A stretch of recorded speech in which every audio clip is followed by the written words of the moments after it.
Judge Boyd grills me for about 9 minutes, ultimately bringing the jury in, asking them if they recognize me, and then allowing me to sit. Only after I went through this this performative, I think, questioning, and honestly with the intent to disparage or humiliate me, she finally allowed that after going through all of that. You get gently reprimanded based on how you move around in the courtroom to try to keep you within the camera shot, which is in the well. If you turn your back to the camera, you're told that the court reporter can't hear you, but she can. Things like that. Can you tell us about the scene that Judge Boyd sets every morning with regards to the camera that is facing her? Sure, she goes through her comments, right? She sets up her handbag next to her flower display, and she goes through a series of, I'm going to call them ovations. Most have jest packed into them to get laughs, either online or in the courtroom, before she actually calls the docket and begins serious business. And have you ever known Judge Boyd to have her rulings influenced based on who might be watching the YouTube videos? Yes. The judge was going to, I think, grant a application for probation, and I'm going to say after something influenced her decision, she changed it and she sent him to TDC afterwards, I think for 4 years. And do you have any knowledge of what it was that changed her decision? I think it was a phone call to her mother. I'd like to speak to that a little bit. Yes, sir. It was known to me that part of the YouTube genesis in this courtroom was installing a big screen TV on the wall of the judge's mom's house back in Louisiana so she could watch her daughter in court every day, kind of like a TV show. And that it began to create content, and that the content obviously started to take off online. And so it was my impression that the TV show, as it were, and somebody watching at home influenced the outcome of that punishment trial that day.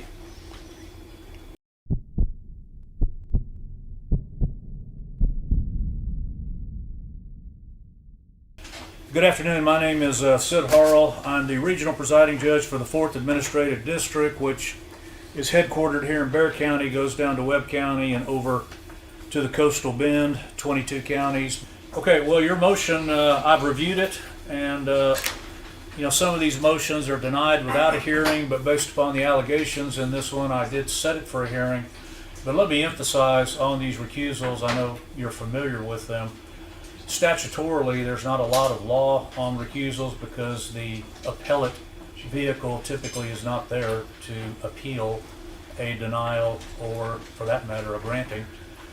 So you don't have a lot of law on these matters, but I will tell you the law that exists is rulings by themselves cannot be the subject of a recusal, because the appellate courts have taken the position that rulings, even if they're wrong, have a adequate remedy at law on appeal. So rulings by themselves is not a vehicle. The mere fact that there's a proceeding in another administrative body has also been litigated, and that is not by itself sufficient for a recusal, simply because that would result in forum shopping if that was the case. So I'm happy to hear those arguments, but you're going to have to combine those arguments with other things to justify a recusal in these matters. So you may proceed. So, Your Honor, just to give you an idea of what these trials are and what these defendants are facing, these are Albert Flores, Nathaniel Villalobos, and Eleazar Alejandro. Mr. Flores and Mr. Elizondo are both charged with murder and other offenses, which you can see on the screen. Mr. Villalobos is charged with aggravated assault by a public servant and at the conduct. All of these charges arise from the same incident involving the shooting and the death of a lady named Melissa Perez. 3 San Antonio police officers charged. Officers Eleazar Alejandro and Nathaniel Villalobos and Sergeant Alfred Flores are all out on bond. We are not talking about a rogue officer who just lost his mind or got mad. We're talking about 3 officers who thought it was okay to gun this woman down in her own house.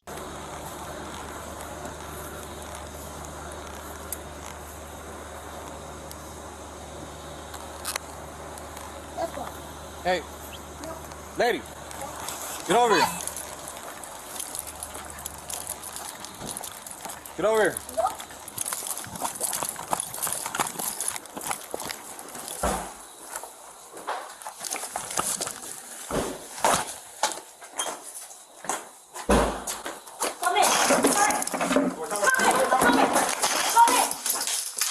You're gonna get shot. Shoot me!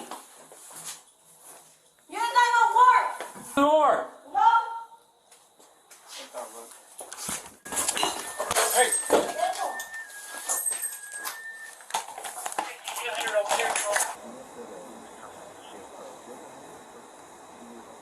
Hold on.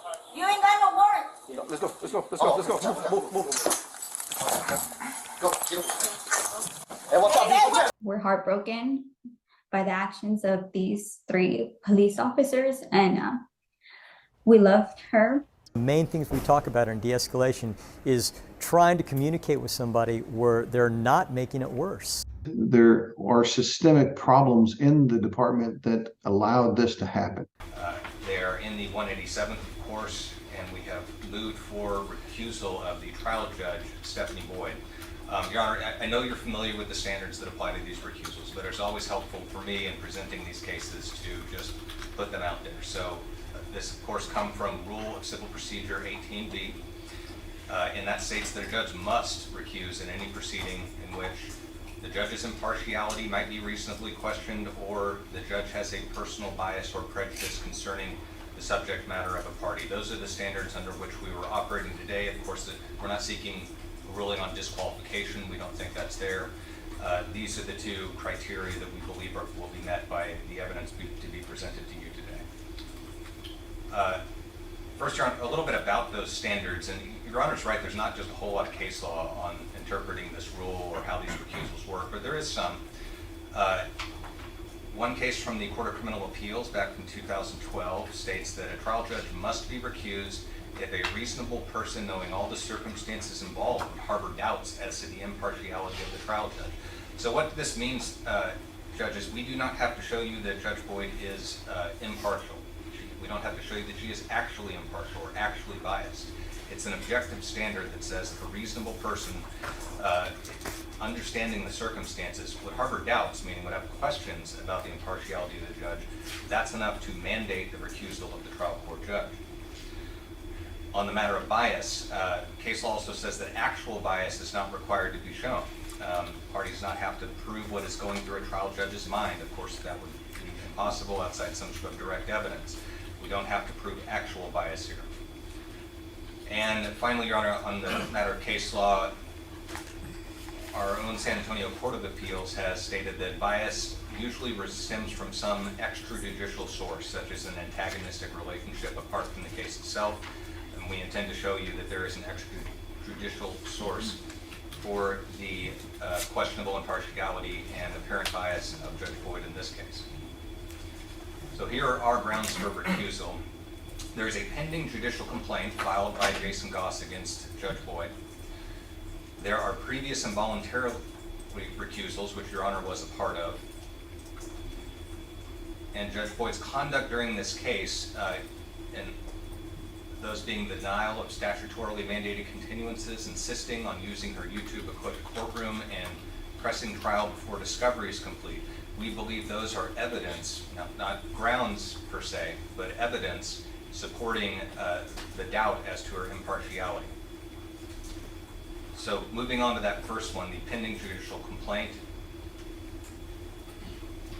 So September 20th, 2023, Jason Goss files let me say this just for the record. I served as chair of the Judicial Conduct Commission for 6 years, was on that commission for 8 years. They are very, very, very concerned about confidentiality of complaints.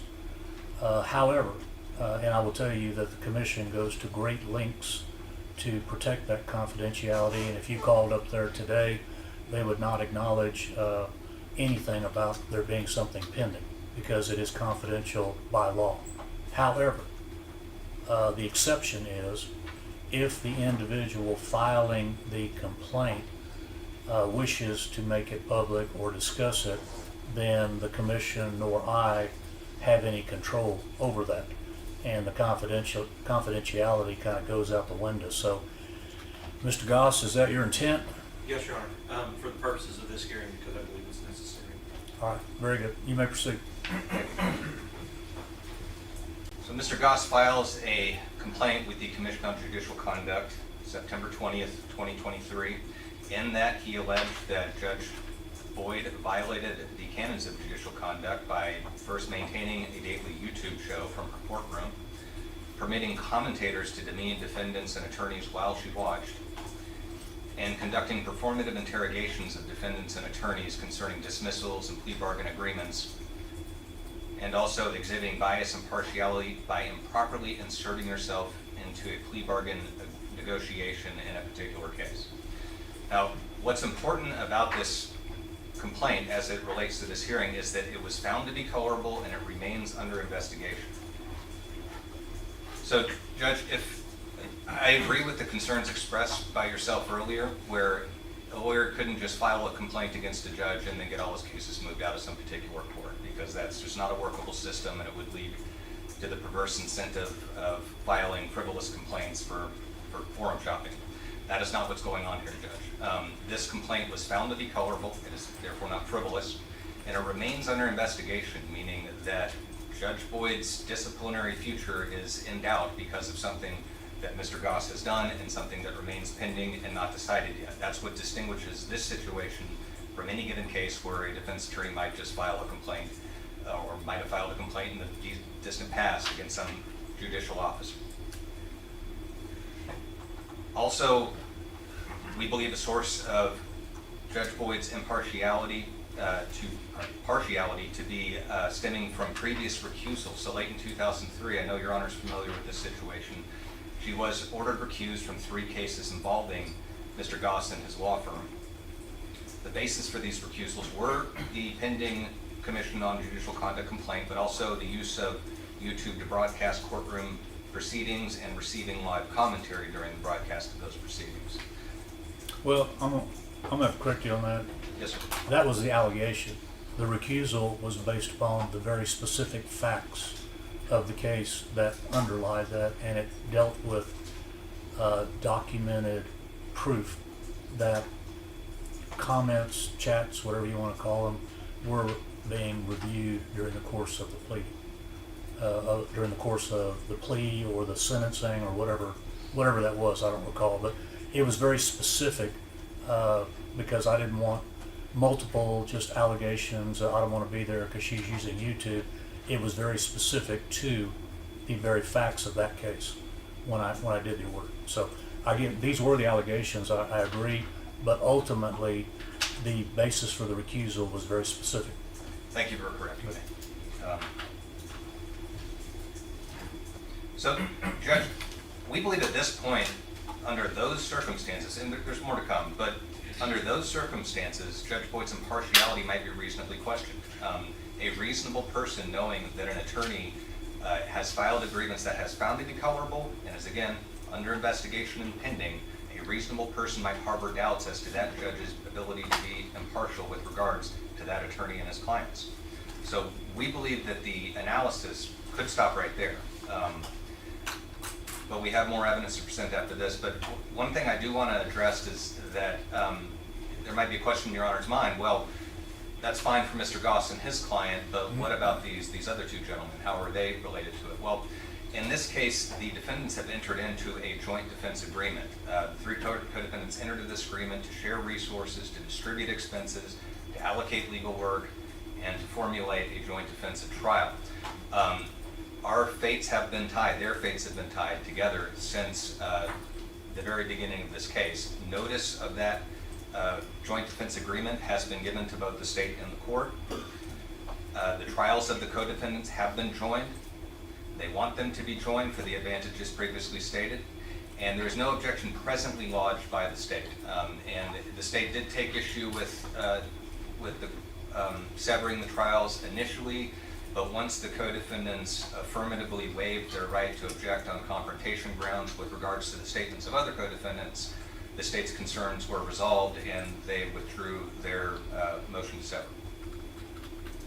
So I'd like to talk about Judge Boyd's conduct in this case. Again, not because her rulings provide in and of themselves grounds for recusal, but because they support the inference of impartiality that I just talked about.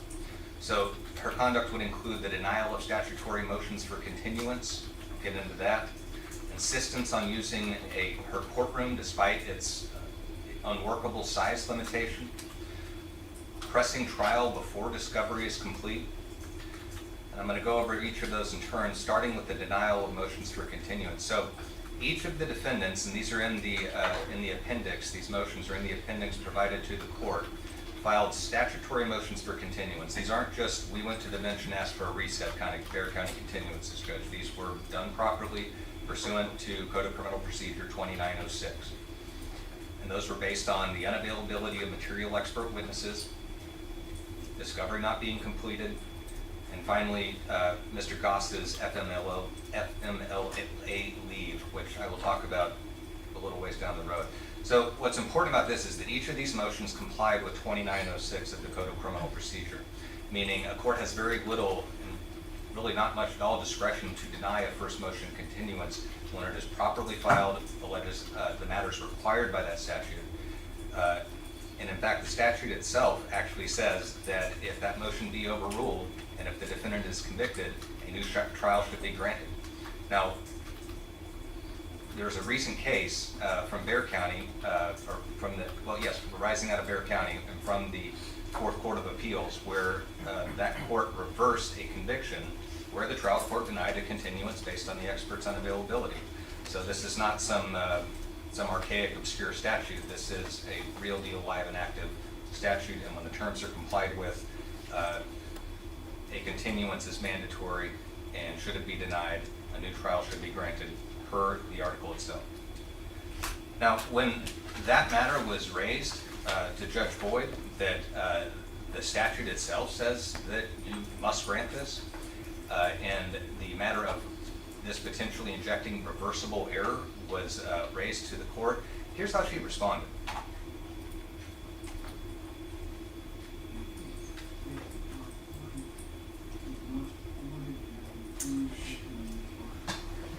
You know, I'm very technologically illiterate, but if there's something that needs to be done up here, you're welcome to approach and see if something needs to be done on her computer. There's a menu here on the speaker control, Judge, and I've got it turned all the way up, and it's not affecting the... Correct times, terms like reversible error, those already are, is not. None of these clips are terribly long. Okay. It's not ordered that material testimony is tried. It can be reversible error. All right, so here's the thing. When people want to throw out terms like reversible error, those already are like buzzwords. Judge, you're setting yourself up for reversible error. But here's the thing I want all the parties to understand about my rulings. I listen to what parties have to say. I make my rulings based upon the law, and whatever is within my discretion is within my discretion. I don't make my rulings based upon if this were to go up on appeal, what would the Fourth Court do? What would the Texas Supreme Court do? That is not in my purview. And so when people throw out terms like it's reversible error, or if it's harmful, thank you for throwing that out. That's what I will say. Okay, so Judge, the reason I wanted to play this clip for you is because it demonstrates that Judge Boyd has a bias against the law in this case, and against a trial court's fundamental duty to avoid the interjection of error into its trial proceedings. It also shows a willful disregard of the function of the appellate courts in reviewing trial courts. I mean, I've never heard a jurist actually refer to the term reversible error as a buzzword. It is, of course, not a buzzword. It's a legal term. Your Honor's been a jurist longer than I've been a lawyer, but in 20 years, I've never seen a judge just openly express such contempt for the concept of avoiding error in our court and being reviewed on appeal. And so we think that is a piece of evidence which supports the reasonable inference from the objective standard that a reasonable person would harbor doubts as to Judge Boyd's impartiality in this case. Okay, Judge, there's also the matter of Mr. Goss being on FMLA leave. Mr. Goss is presently exercising his rights to leave under the Family Medical Leave Act following the recent birth of his daughter.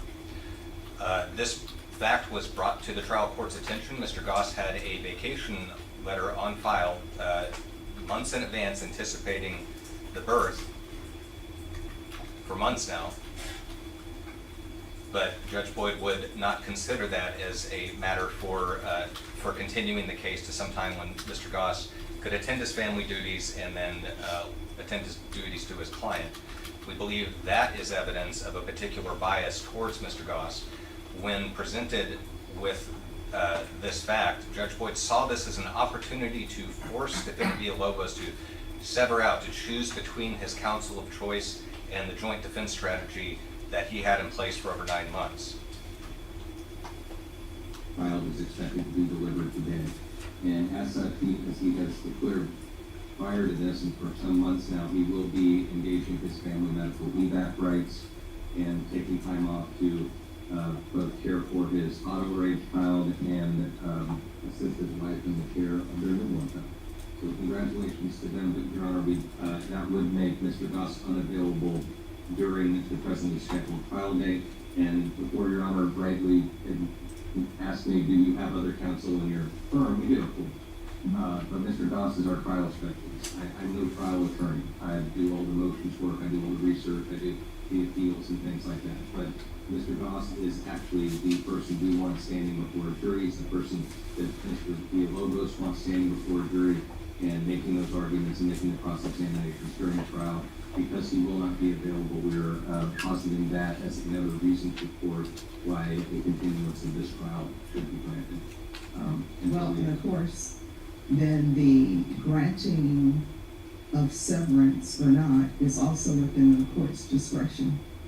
So maybe if you can't be here, then maybe you should be severed out from trying the case with the co-defendants.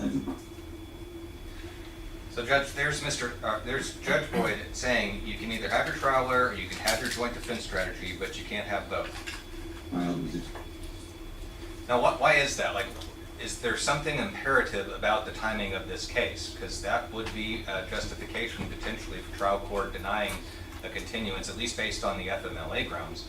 But there's really not. The date of the alleged offense was June 23rd, 2023, a little more than a year ago. The date of the indictment wasn't until December 14th of last year. So that means we're not even a year into the indictment of this case.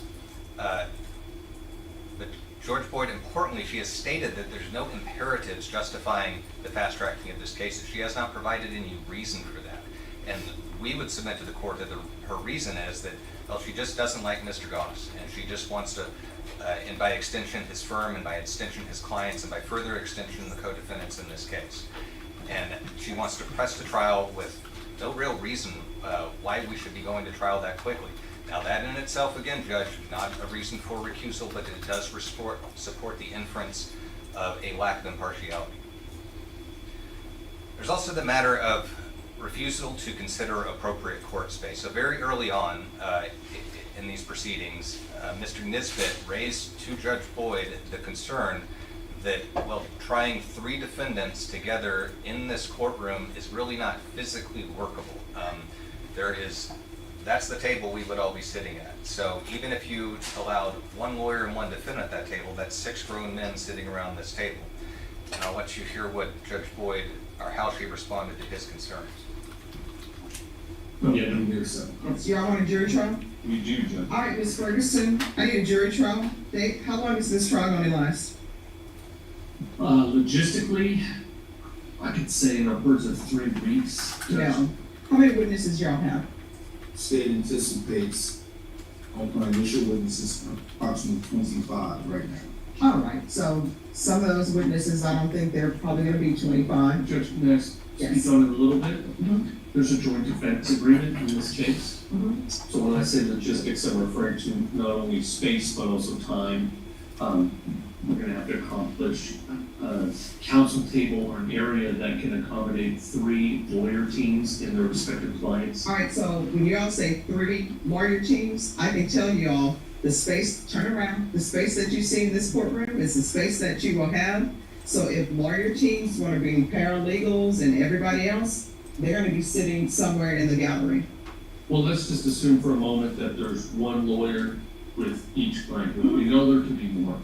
I don't know how you set 6 grown men at that one little table. Y'all gonna have to squeeze in. I understand. You guys will have to squeeze in. Guess what? This is what the county has available. This is what the county is paid for. Which is why we're bringing it up. We're curious what else the county has available. Other courtrooms that are larger entities. Well, I think there's other ones, and so we'd like to explore those possibilities. We wouldn't want to produce clients with a presentation of the evidence at all. So we're putting it before the court early, in earnest, wanting to be candid with the tribunal, and then hopefully find. I appreciate that, but what I will tell you all is judges rarely, if ever, agree to switch courts. So this is where we are. Yes. Your Honor, I did not mean to interrupt. I do have an issue. So Judge, when we asked for, at least to just explore the accommodations of a courtroom that would be able to accommodate all of the defense counsel and staff involved in this case, well, Judge Boyd refused to even consider that. Now, it'd be one thing if she reached out and said there's just nothing available. But you heard, she made the decision right there without picking up the phone, without calling any other judge, including herself, to see if anybody could arrange a courtroom that would be appropriate for this kind of case. And why would that be? Well, one inference to be drawn is that she's displaying a lack of impartiality towards Mr. Goss and by his extension these other defendants. Another is the way she has her courtroom set up, Judge, because I need to talk about this for a little bit. Sorry about that. As Your Honor knows, she runs a YouTube channel out of her courtroom on a daily basis. That receives thousands of views daily. Trials receive tens of thousands of views. Those videos remain posted and archived on Judge Boyd's YouTube channel, despite the fact that some resulted in acquittals and expunctions. That's another issue. And what's more, these videos, we believe she is using as a manner of self-promotion because other people take these videos, they chop them up, they put them into TikToks, they put them in Instagram shorts, and they put them into other YouTube videos, and they are put out there for the aggrandizement of Judge Boyd and the demeaning of defendants and counsel in her court. I'm just gonna, these are just a couple of the thumbnails from videos on there. And the theme of all the videos, and there are hundreds if not thousands of these at this point, is Judge Boyd has no patience for this defendant. Judge Boyd's not taking this defense attorney's crap. In the top left-hand corner, that's actually an attorney in our firm. That video has had over 20,000 views. And that's an example of what she is doing and what she is being allowed to do. And I would submit that that's beneath the dignity of the court. Here's another channel. It's actually called Judge Boyd TV. This is one of about a half dozen channels that I could find that regularly mines Judge Boyd's video feeds for content and then puts them out there in a manner that demeans lawyers and defendants in her court.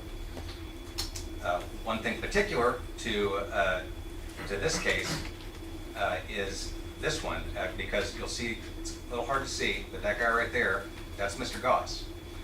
So Judge Boyd rips defense attorney apart for prioritizing vacation over trial. That video has had over 25,000 views.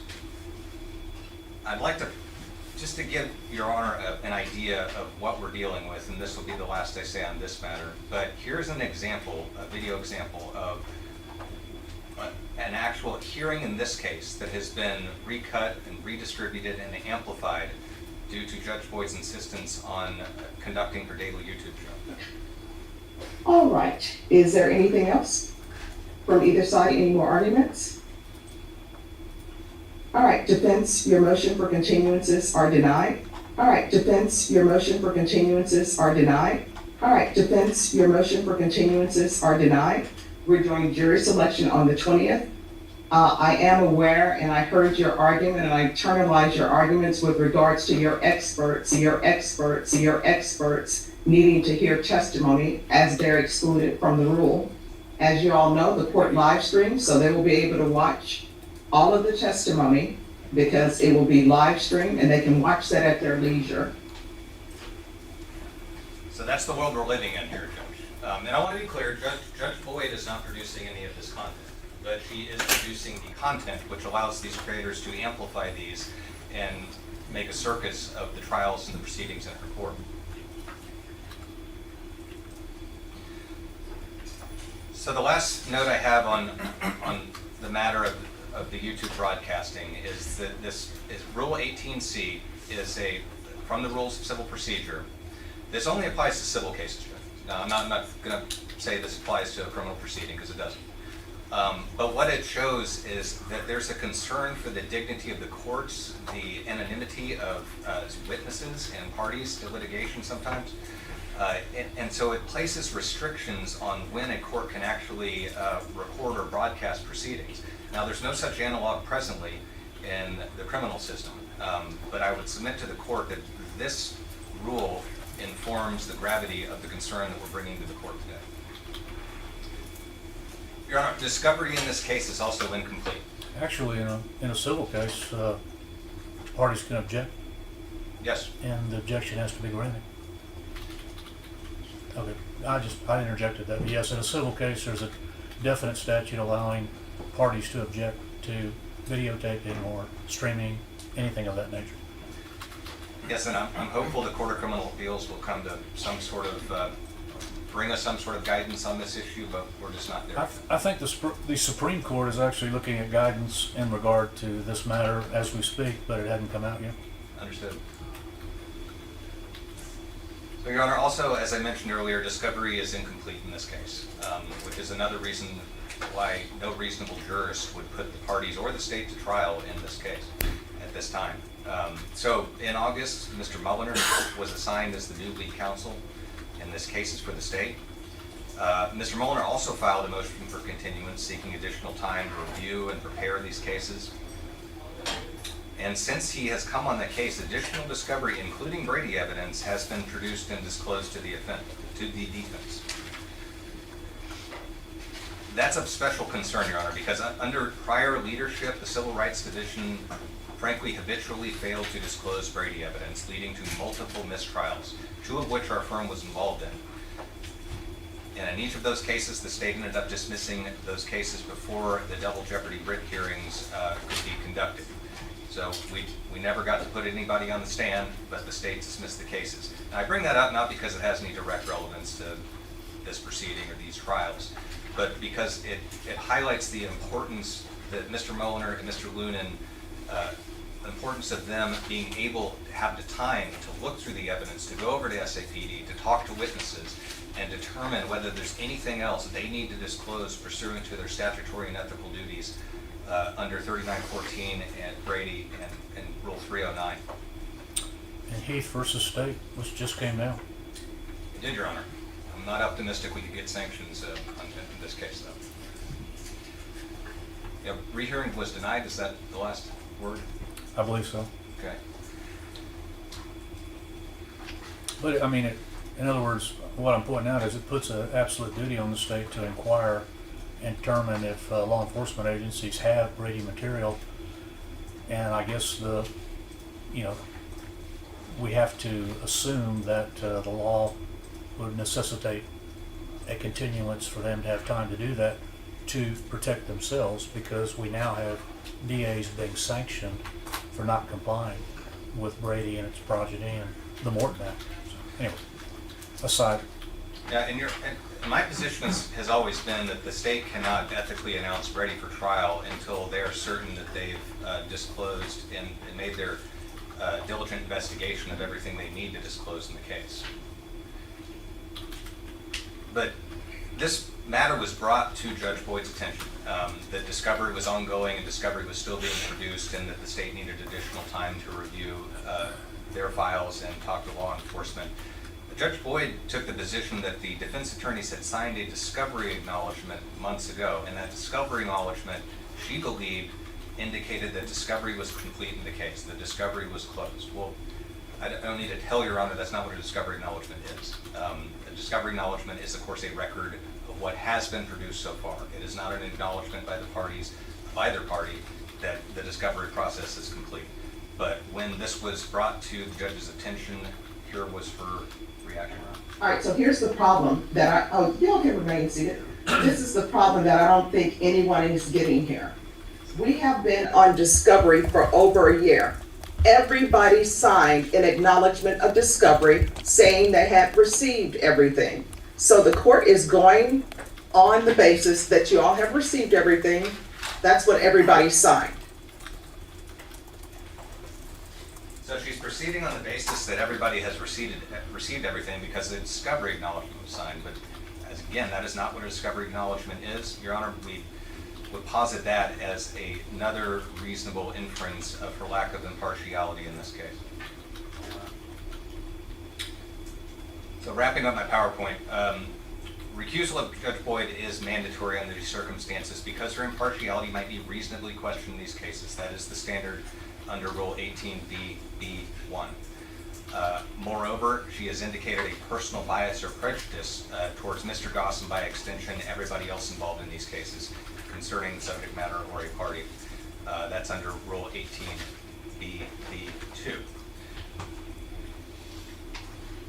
So to frame it another way, according to how case law says, Judge Boyd must be recused because a reasonable person, knowing all these circumstances we've just related, would harbor doubts as to her impartiality and bias. Again, we don't need to show actual impartiality, we don't need to show actual bias, but we have shown plenty of doubt as to her impartiality and bias in these cases, and that meets the standard for mandatory recusal.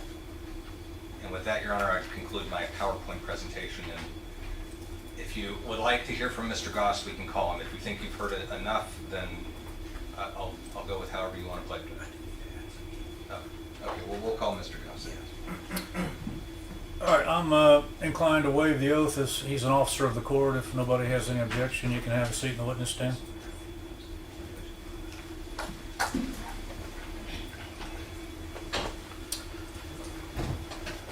Okay, briefly, you may proceed. Yes.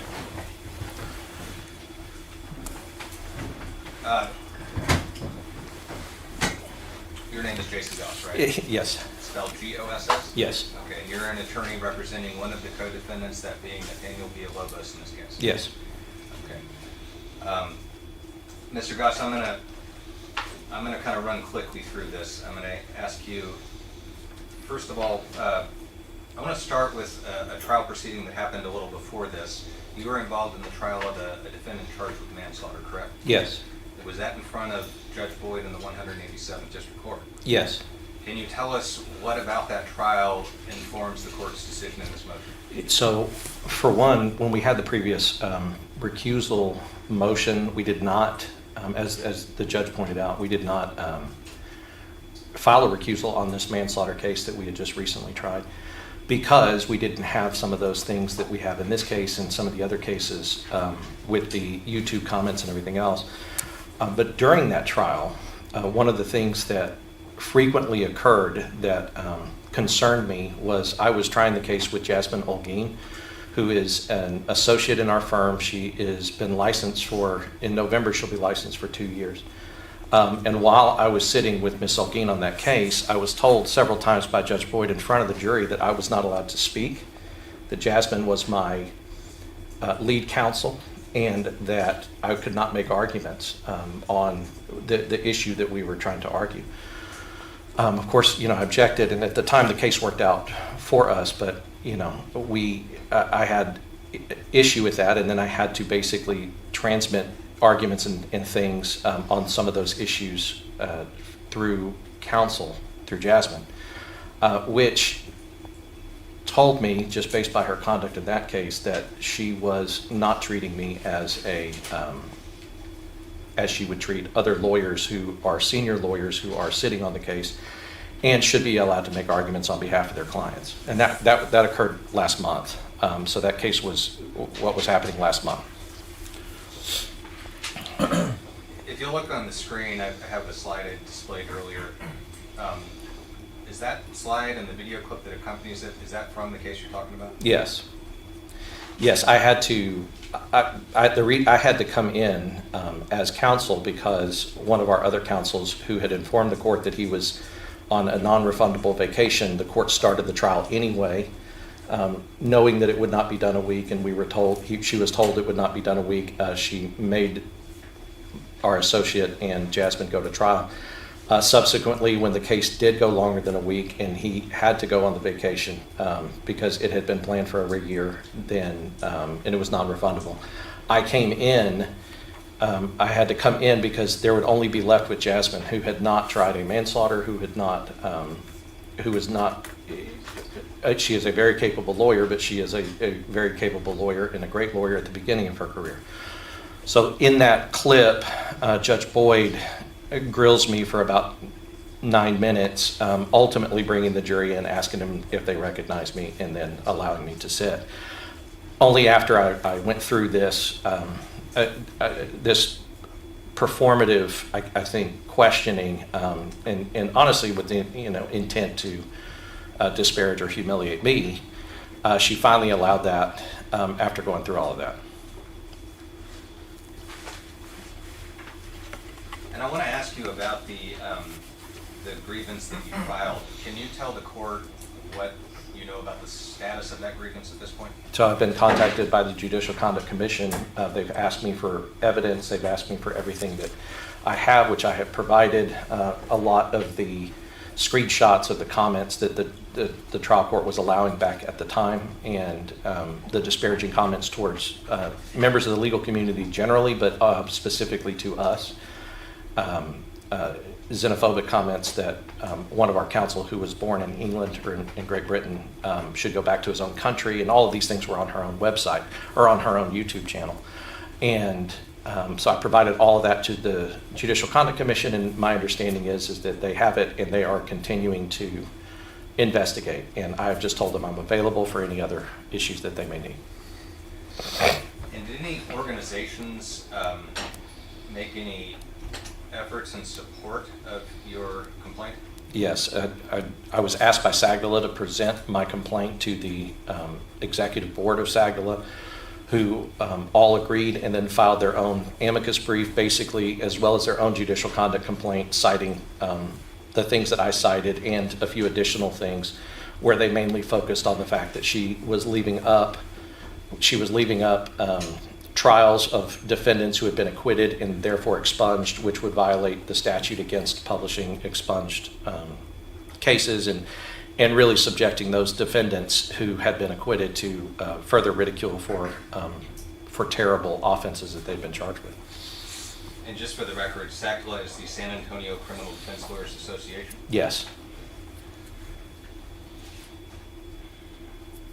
I want to ask you about the previous recusals. Judge Harrell is very familiar with that, so we need to go into the substance of them. But since those recusals have been granted, when you have had occasion to go into the 187th District Court, or when the other counsel in your firm have gone in, has there been any change in her behavior? Yes. Can you describe that? She has, as I described with the trial that I had to come in on last month. I've never before been told that I cannot argue on behalf of my client, making valid legal arguments, and that I had to transmit my arguments through another person. And this would be arguments that weren't on a person's witness or something like that. Additionally, she has been cold. She has been insulting at some times. She has said, she has made hand gestures towards me when I'm speaking, like to make me be quiet. She did that in front of the jury.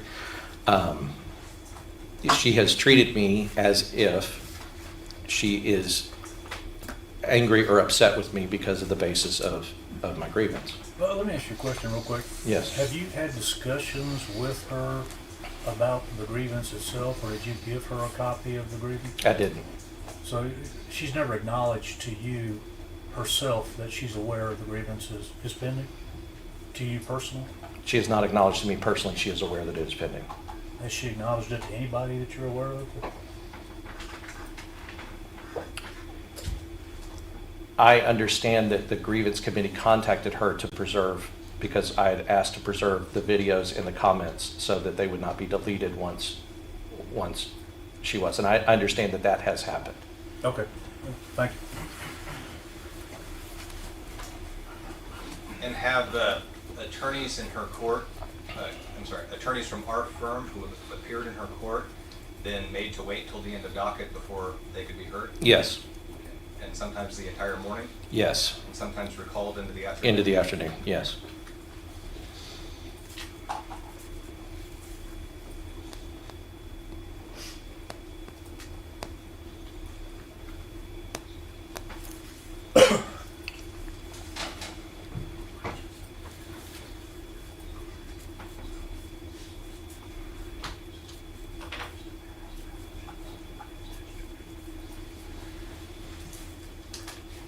So, Mr. Goss, first of all, I've congratulated you, but on the record, congratulations on the birth of your daughter. Thank you.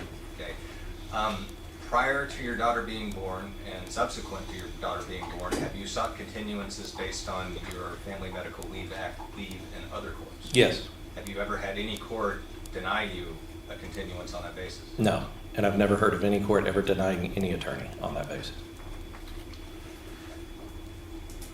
Now, Judge Boyd made the suggestion that, well, we could sever our client out and then you would be able to try the case when you return from your leave.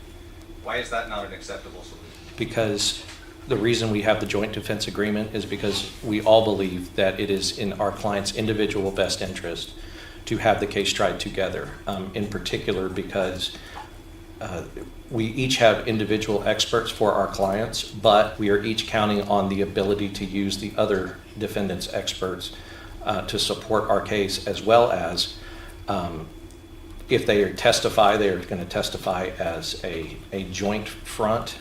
And we believe that, especially with Nathaniel Villalobos, because of the particulars of that case, and as you can see, he's been charged with something different, we believe that it is important that Mr. Villalobos be tried together with everyone else so that all of their actions can be considered by the jury at the same time by the same jury that all of us have picked.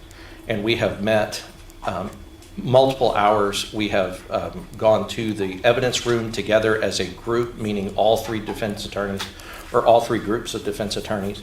We have strategized. We have with each other for the last, since the case was indicted in December of 2023. And without, so it puts me in a position of having to advise my client, either you get me or you get your best defense. And it's an untenable position to put me in as an attorney, because I have to take care of my child and my wife and all of those things. And my client has to have the best defense that's available to him. And we have all determined that that is as the group, and that's why we have joined. And that's why we have a joint defense agreement. And Mr. Goss, concerning the grievance, is the fact that you filed a grievance against Judge Boyd common knowledge in the criminal legal community of Bexar County at this point? Yes, it's been reported in the news. The Sagdala grievance was, that part of the grievance and the fact that it contained me has been reported in, I believe, San Antonio Express News and KSAT.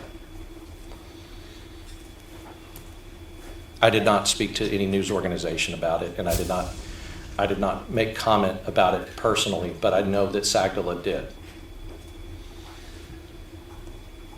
And do you believe that Judge Boyd has exhibited a personal bias towards you in this case and in other proceedings since that grievance was filed? Yes.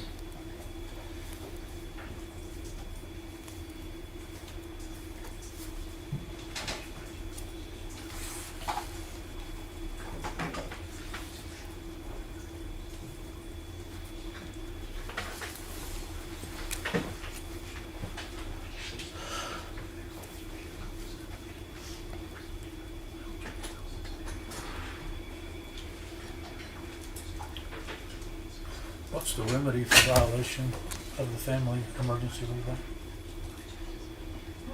I'm not sure. Just curious. I don't know. I've never heard of anybody violating it. I mean, I've seen the statute. Yeah. Judge, I apologize. Could you step out because I don't want them to try to call you. Sure. Thank you, Judge. All right.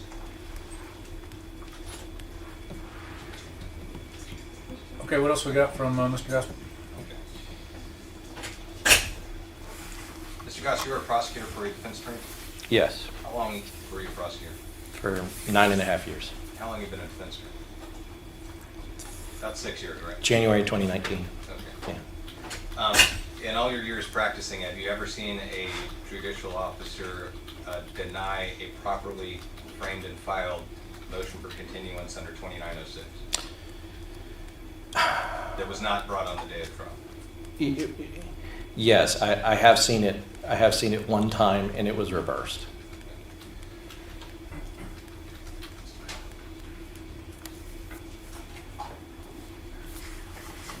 And has any other judge in Bexar County or the other counties you practice in denied continuances for you on that basis? No. Well, I don't know if I passed the witness or just... I don't know. Y'all are entitled to ask a question if you want to. You don't have to. Okay, you can step down. Thank you.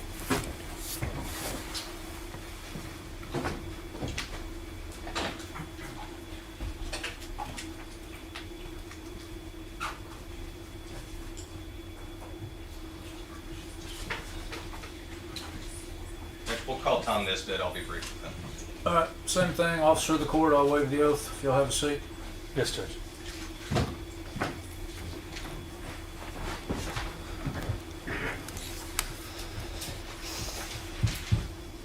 Tom, your name is Tom Nisbet, right? Yes, sir. Nisbet. And you represent Alfred Flores in this case, do you know? I do, sir, along with Mr. David Christian. Previous to your going into private practice, were you a prosecutor with the Bexar County DA's office? I was employed with the county from 2008 till 2022. I was a assistant district attorney here in Bexar County from late 2009 until January of 2022. And what was your last assignment in the office? My last assignment was I was the Criminal Trial Division first chair of the 187th District Court. This court, that chair that you're sitting in right there in front of Judge Boyd. From starting, I was asked to audit the court's docket in April of 2020 and officially moved into the court August of 2020 because of COVID through January 22nd of 2022. And as in your capacity as first chair in the 187th District Court, you obviously had many occasions to view Judge Boyd's conduct and the way she handled various matters, including continuances, correct? Yes, sir. On a daily basis. This was a court that stayed open during COVID. Interestingly enough, I was witness to the genesis and rise of the use of Zoom and subsequently YouTube in this courtroom with this particular judge. But to answer your question directly, hundreds of cases across weekly, monthly, yearly basis being handled of all different types in this court in front of Judge Boyd. Have you, now let's take a serious case, a complicated case, a murder or something else that is more than your average felony case. Have you seen Judge Boyd deny a continuance on a case that's less than a year old and force the defendants and the state to trial, such as she's doing in this case? No. And I spent some time looking back through names that I remembered off of the docket, and never a first trial setting. A first trial setting would never be denied a continuance, even if it was a sort of Bexar County special impromptu oral one at the bench, let alone 3 to 4 written, verified, detailed, perfected first motions for continuance under 2906. Never saw it. So were you in the court when the YouTube thing started? Yes. Okay, can you talk about whether that you saw a change in Judge Boyd's judicial behavior upon that advent? I would say yes. The technology curve improved here in Bexar County as a whole, but this particular court used the picture-in-picture frame to show the judge while it's also showing whichever litigant was speaking at the time, which is unique and different than other courts. And that the fact that you get gently reprimanded based on how you move around in the courtroom to try to keep you within the camera shot, which is in the well. If you turn your back to the camera, you're told that the court reporter can't hear you, but she can. Things like that. Can you tell us about the scene that Judge Boyd sets every morning with regards to the camera that is facing her? Sure, she goes through her comments, right? She sets up her handbag next to her flower display, and she goes through a series of, I'm going to call them ovations. Most have jest packed into them to get laughs, either online or in the courtroom, before she actually calls the docket and begins serious business. And have you ever known Judge Boyd to have her rulings influenced based on who might be watching the YouTube videos? Yes. Can you talk about that, please? There was a case that should have been a VTC acceptance. And that's Veterans Treatment Court. Yeah. Correct. The case actually belonged to Mr. Goss. The judge was going to, I think, grant a application for probation, and I'm going to say after something influenced her decision, she changed it and she sent him to TDC afterwards, I think for 4 years. And do you have any knowledge of what it was that changed her decision? I think it was a phone call to her mother. I'd like to speak to that a little bit. Yes, sir. It was known to me that part of the YouTube genesis in this courtroom was installing a big screen TV on the wall of the judge's mom's house back in Louisiana so she could watch her daughter in court every day, kind of like a TV show. And that it began to create content, and that the content obviously started to take off online. And so it was my impression that the TV show, as it were, and somebody watching at home influenced the outcome of that punishment trial that day.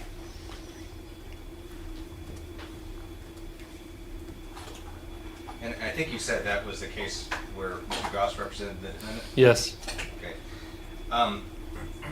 In all of your experience, both as a prosecutor every day in this court and as a defense attorney who frequently appears in this court, have you ever seen Judge Boyd treat any other defense attorney the way that she has been treating Jason Goss for the last year? My answer is no, and if I could expound on it. Yes. I think, and it's probably gone after this, but I had a lot of goodwill with the judge. When I was her prosecutor, I improved her docket numbers significantly and placed her into a high-ranking position against the other district courts. And I always enjoyed a professional, respectful treatment from her as a DA, as I did when I would come in here as a defense attorney, beginning in January of 2022. And I have never experienced anything remotely close to what's been going on in this case by another judge as a DA or a defense attorney, or certainly by this particular judge in this case. So do you feel that the lack of impartiality or the personal bias that Judge Boyd directs at Mr. Goss has now extended to you and your clients? Very much. I think the stain or the creep has made it into Mr. Cifuentes' client. It's made it into obviously Mr. Goss's client, and very much for our client, Mr. Flores. And it's going to affect a very serious matter that's very important to the community for all members involved.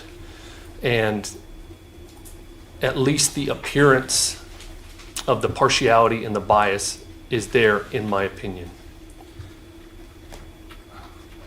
As an officer of the court, bound to tell the truth here, I'm just going to ask you directly, do you believe that any of the defendants in these cases can receive a fair trial from an impartial jurist in front of Judge Boyd? I do not. Thank you all. Pass the witness if there's questions. Step down, thank you.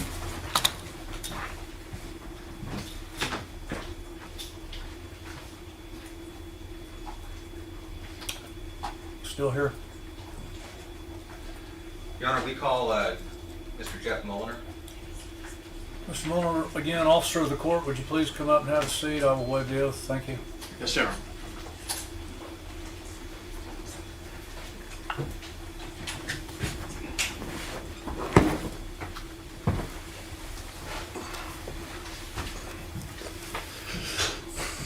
Jeff, would you please state your name and spell your last name for the court? Yes, it's Jeff Mulliner, M as in man, Ulliner.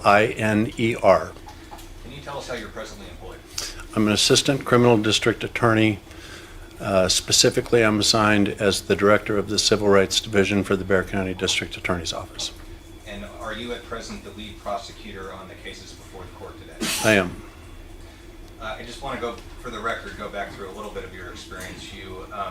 How long have you been licensed? About 31 years, roughly. Okay. And correct me if I'm wrong, but in the initial part of your career, you were a prosecutor. Correct, including an internship where I worked under a bar card. I was here for about 11 or so years at the DA's office. And then you went into private practice. For 20 years, almost exactly. And focused primarily on criminal defense? Exclusively. Okay. And then when did you rejoin the district attorney's office? January 6th of 2023. And no. I'm sorry. Yeah, that's right. Okay. When were you assigned as lead prosecutor on this case? I was notified, as was, I guess, the community, really with a press release that went out on July 31st of 2024. I was at that time, well, I've answered your question. Yeah. Now, since coming on to this, first of all, let me kind of ask you, would you describe this as a complex case? Absolutely. Okay, what do you think makes it complex? I would say it's 3 complex cases that have been joined together, and what makes it complex is multiple factors, but the indictments in the case, I think it was one of the first slides you put up, there's multiple counts with multiple defendants, and so that is really something that requires some time and some care to review the indictments and make sure that they comport with the anticipated evidence, make sure that the wording is correct. The jury charges in these cases based on the indictments are going to be very complicated. Further, what makes this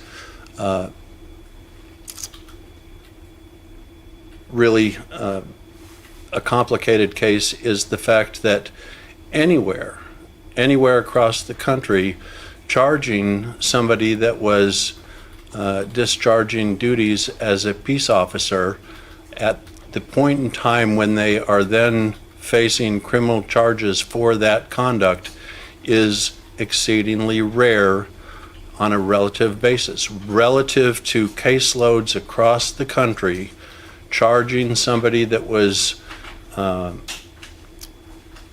at the beginning of their shift on a day that they end up facing a charge, acting as a peace officer, it's a very rare thing, and there are unique defenses that are very complicated that relate to somebody that was working at the time of the alleged conduct as a peace officer. Peace officers have much more kind of complicated defenses that they can assert than a layperson. The fact that these cases are being brought together, which I was vehemently objecting to until such time as your clients all started giving very personalized waivers of their rights to confrontation. And so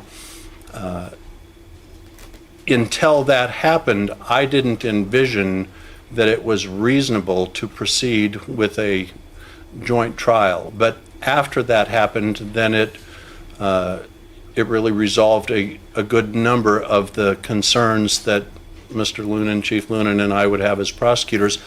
But that was only recently, so it's only been in the recent past that we've been analyzing this as a joint trial for 3 officers at the same time, where the charges include but are not limited to allegations of murder as presently exists in the indictments of Sergeant Flores and Eleazar Alejandro. When you mentioned Mr. Lunan, would that be David Lunan? That would be David Lunan. And Mr. Lunan is presently chief of the trial division in the office? He is the chief of the criminal trial division for the Bexar County District Attorney's Office. And is he also a, let's say, recent addition to this case? He is. A very short time prior to my entry into the case, I believe he had agreed that he would participate with the case. And so both of us together are quite new. Would you describe the discovery in this case as voluminous? I would. And that's both in terms of documentary evidence and video evidence, correct? Yes, sir. Okay. In addition to that, there's just a whole bunch of witnesses, right? There are a great number of witnesses. That's correct. Most, if not all of whom, you need to interview before trial, right?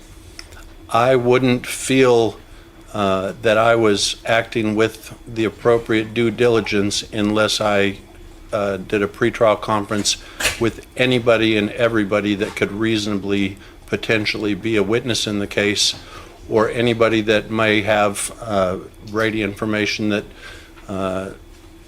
I should know about. I'm glad you mentioned Brady, because one of the things prosecutors do when they interview witnesses is not only go over what their testimony might potentially be, but also be on alert for those things which the prosecutor might have an obligation to disclose to the defense. Am I right in saying that? You are correct. Okay. Have you had the opportunity in the time you've had the case to sufficiently interview all the witnesses you would like to complete your ethical duties? I have not. Because just to make it clear, you didn't work up these cases, meaning you did not receive the investigation and complete it and present it to a grand jury, right? Mr. Ballentine, on August 6th of 2024, I did not know the names of any of the defendants in this case because it has not been my practice in recent years, for many years, to really pay attention to cases that I'm not directly involved with. I was directly involved with all of the death-related cases arising out of the 186th District Court, the Criminal Trial Division, and that was more than sufficient to occupy all of my available time and attention. And as I believe I indicated, there was a press release indicating that I had been appointed to serve in this new position that went out on July 31st, and I had ongoing, continuing obligations in the 186th, and it was the 7th of August of 2024 when for the first time I ever pulled the indictments and saw for the first time the names Flores, Alejandro, Villalobos. I just knew that there was a case with 3 officers that had been charged just generically prior to that date. And have you yourself, along with Mr. Lunan, do you feel you have been able to go through all of, not just to disclose what you needed to disclose, but actually to review yourself all the evidence that exists in this case? No.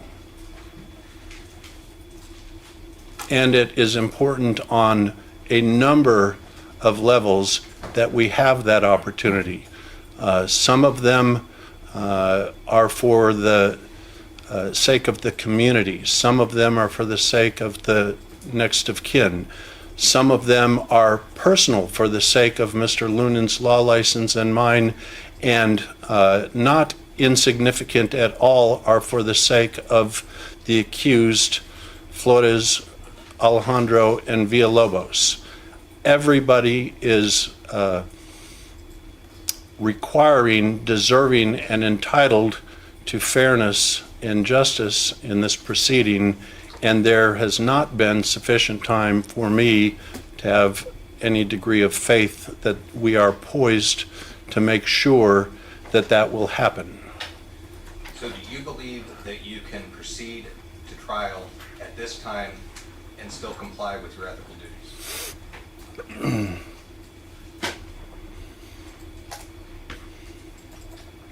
Well, let me put it this way. Are you uncertain of it? I'm a gunner. I'm going to burn the candle at both ends. Mr. Lunan is a gunner. He's going to burn his candle at both ends. We have excellent people that are helping and trying to facilitate the work that we need to do. We are going to give an unbelievably dedicated, good old college try, but I'm concerned that it will fall as insufficient. I appreciate that answer.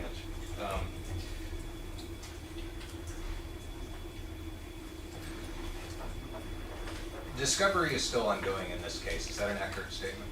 That's accurate. And even very recently, you have disclosed to the defense information which you believe may constitute Brady evidence. Is that right?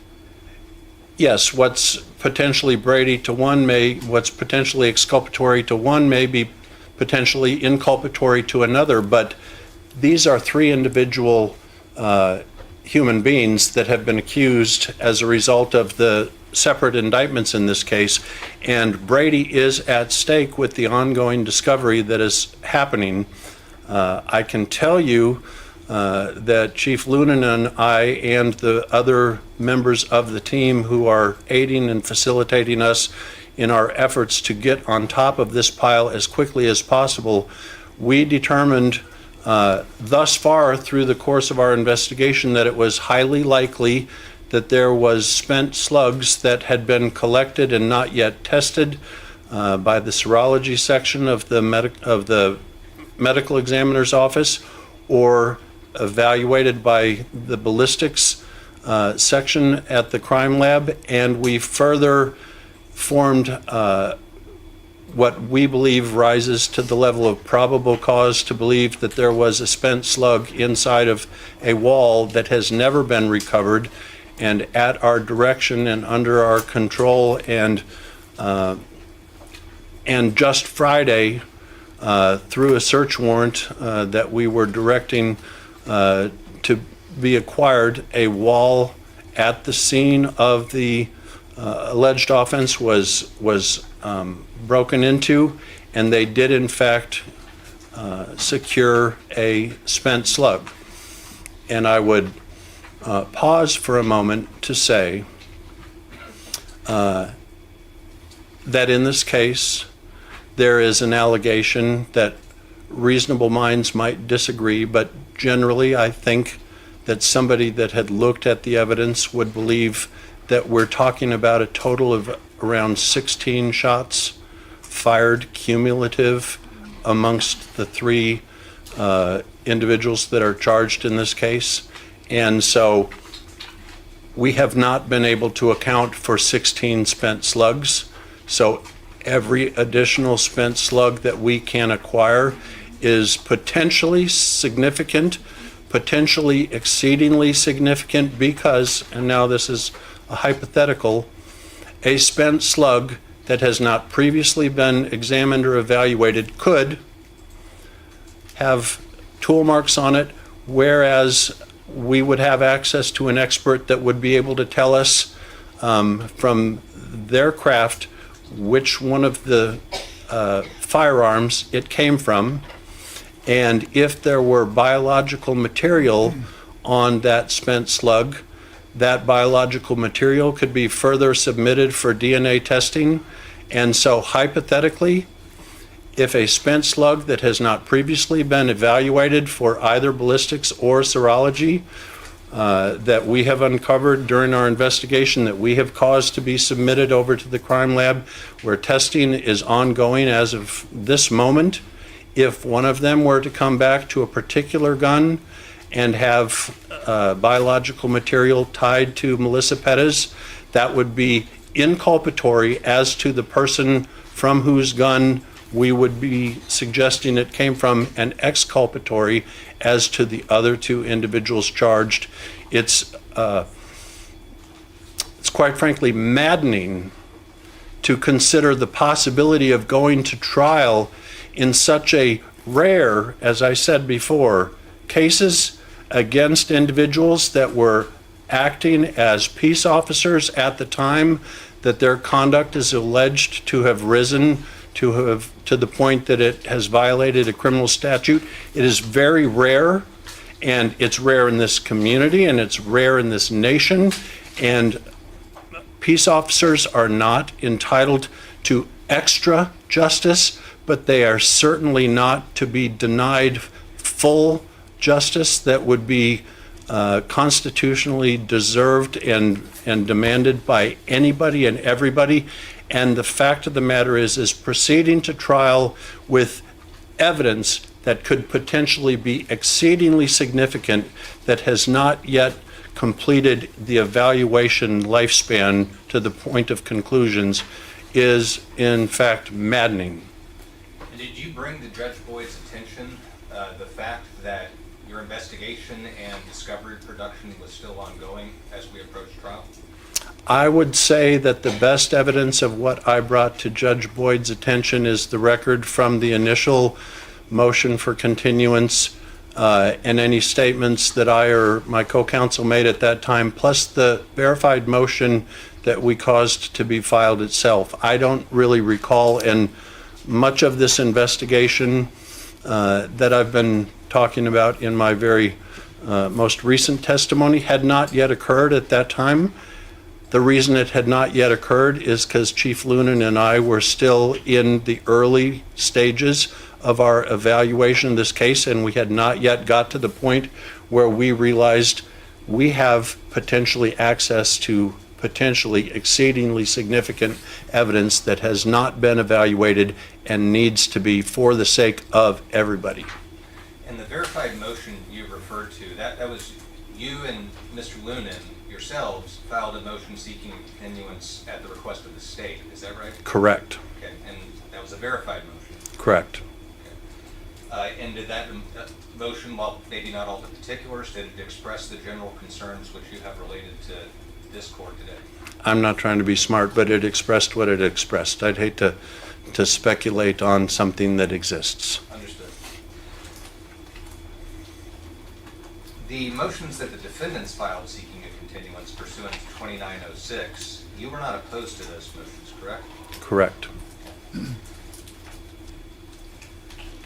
Mr. Mulliner, in the 30 years that you've been practicing, have you ever seen another jurist conduct a pretrial proceeding and press a case to trial in this particular way?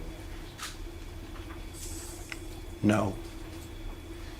Have you ever seen a judge deny a properly filed motion under 2906, excluding the day of trial?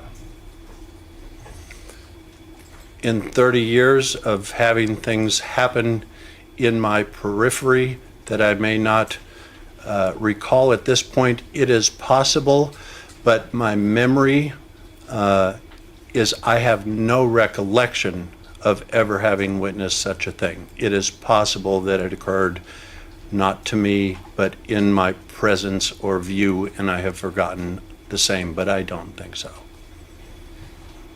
I'm going to ask you a question I don't know the answer to.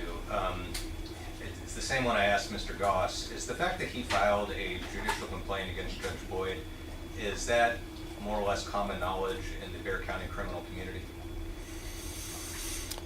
Consistent with what I said earlier, that I don't generally try to pay attention to something that is not directly relevant to what is on my plate, I will tell you I did not know until we were in this case and it became a relevant fact of interest to me.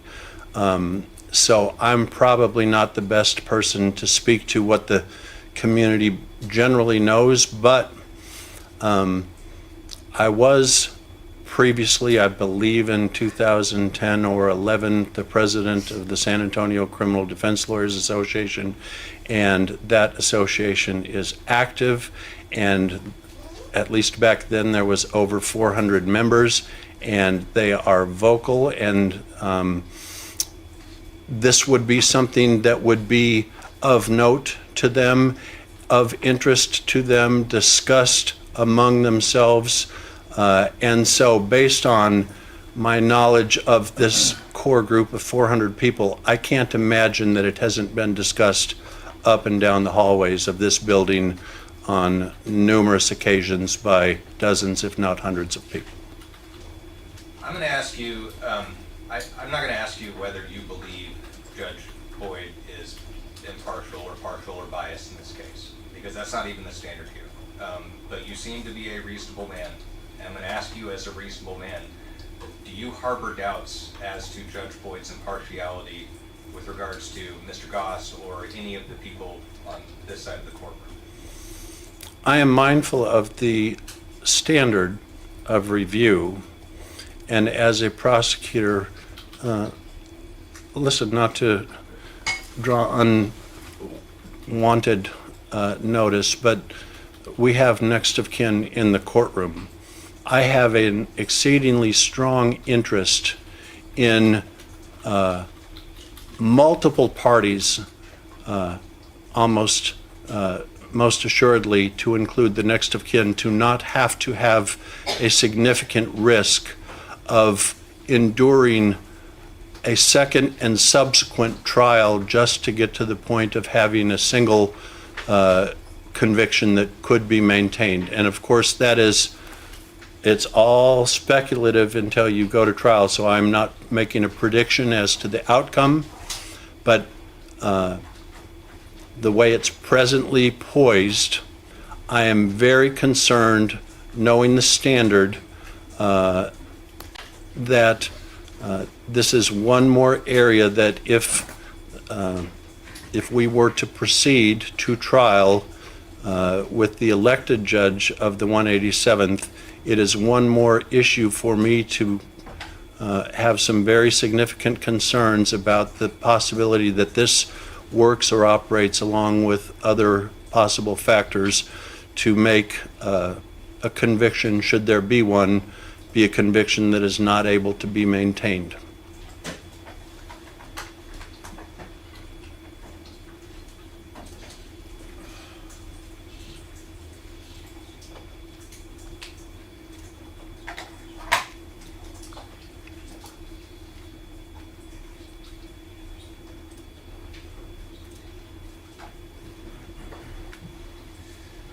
Just a couple of cleanup questions.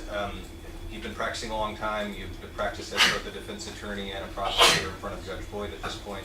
Have you ever seen Judge Boyd deny a 2906 motion properly filed before? I have had very, very few encounters with Judge Boyd as she has been on the bench. I have more experience with Judge Boyd when she was either a prosecutor or when she was, prior to that, a criminal defense attorney. And I had very few instances of contact with her when she was the judge. This is really the first time that I've had anything significant in front of her. And in your 30 years of experience, have you seen judges deny continuances made in good faith based on FMLA or before FMLA, just maternity or paternity leave? Properly so. That essentially seems to me to be inviolate. Maybe not 15 years ago or 10 years ago, but medical leave for the birth of a child for either the father or the mother just doesn't get torqued with, as you would hope and expect. It's given great deference. And just last question to clarify, you're here testifying because we had served you with a subpoena earlier to this hearing, is that correct? That's why I'm sitting in this chair. I didn't volunteer, and but I was willing to answer your questions once I saw that I've been served. And I appreciate that, sir. Sure. That's all I have. Mr. Mulliner, do you have any follow-up on behalf of the state? I do not. Have a seat, Mr. Mulliner. Thank you very much. Thank you. What else? Judge, that's all the witnesses we have. I know you have somewhere to be, so Let me just say this. Okay. I've reviewed your motion carefully. I've had experience in the 187th with other motions. Each motion my rulings are based on the specific facts of that motion, just like the other matters we heard.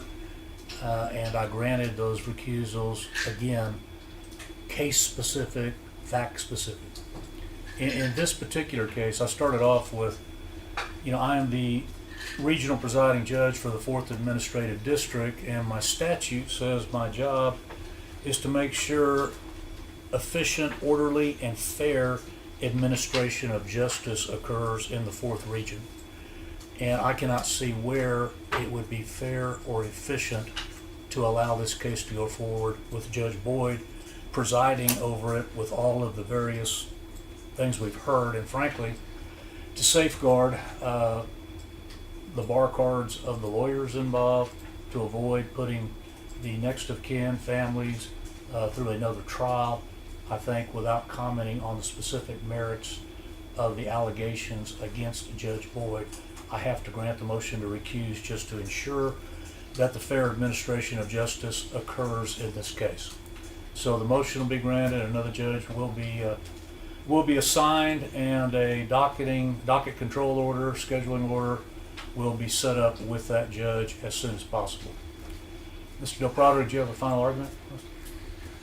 At this point, Your Honor, no. I did want to say I don't think it was admitted into evidence, but we did have significant commentary on our particular clients on Judge Boyd's YouTube channel, where there were probably over 150 comments. But again, you've already made your ruling. I'm making my ruling based upon what needs to happen in the trial of this case, forgetting about the YouTube and all the other issues involving the YouTube. This case needs proper investigation. The prosecutors need to comply with their oaths and their duties. They've indicated they haven't had that time, and I understand that. Defense lawyers need to talk to expert witnesses and get them prepared and get them here. So the only way for that to happen, it appears, based upon what I heard, is for the motion to recuse to be granted and somebody else set up that docket control order. So I will prepare an order and get it to everybody tomorrow. Otherwise, we are in recess. Thank you. Thank you, Your Honor.